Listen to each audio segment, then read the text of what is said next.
itself, but it just gives you some context of what we're talking about. If we put it up on the screen. No, we'll see if we can bring that while we're talking.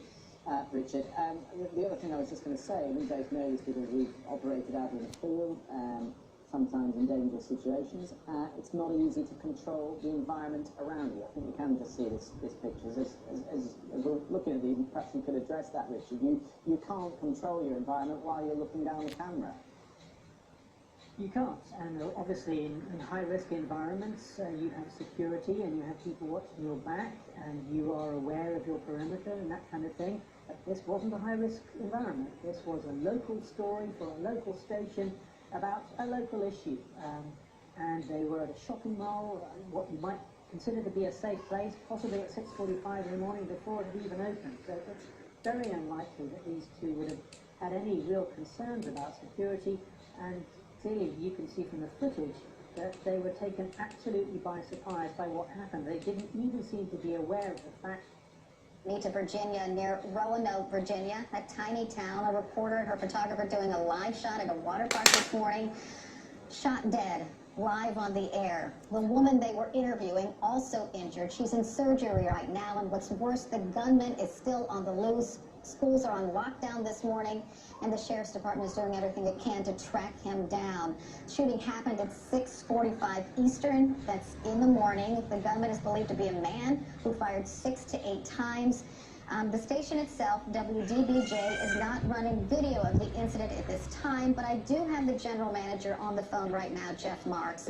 Jeff, are you there? Yes, I am. Thank you so much for talking with me. I can't even imagine how you're feeling at the moment.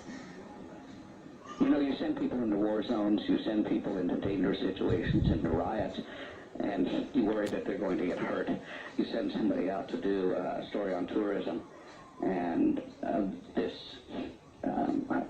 how can you ever expect something like this to happen? We are, you know, you use all the words, senseless, devastated. Those are all those news catchwords, but they all apply. When did you become aware that this happened? At about 6:50, I was in my car, and my news director called me and said, "Are you aware of what just happened on the air?"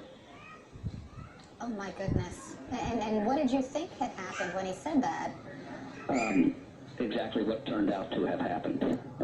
Your mind, being an experienced journalist, your mind immediately goes to the worst, and then you hope that it's something less than that. Oh my goodness! So how did he explain the situation to you? She did. That was simply what I said. You know, when you work with somebody a long time, you don't need a lot of words. It was, where are you? I said, I'm just about at work. I happened to be in the neighborhood already, and she was close behind. So, tell us from your perspective, what exactly happened at 6:45 Eastern? Say that again. I'm sorry. There's so much going on in the newsroom. I totally understand. Can you tell me about the incident as you know it? Yes. They were doing a routine interview. You saw Allison on camera with the person she was interviewing. You heard several shots fired. Allison screamed and started running away. By that time, we believe Adam was already shot, and Allison was shot as she ran away.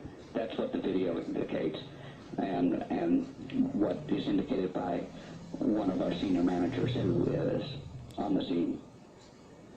So you believe that Adam, the photographer, was shot first, and then Allison Parker tried to escape the gunfire, and she was hit? That's what it appears. You know, the police will recreate it, and